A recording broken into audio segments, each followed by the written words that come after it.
nawapenda sana.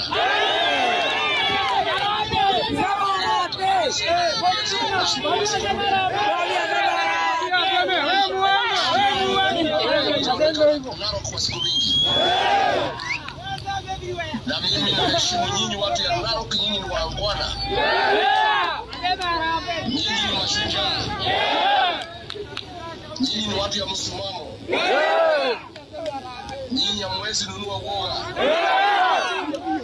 Nyinyi ni watu ambao wanaweza tegemea huko mbele.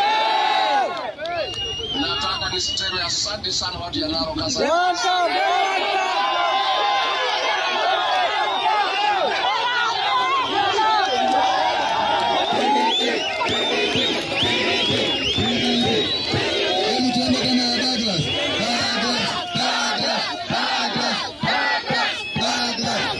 Mnataka kumleta hapa?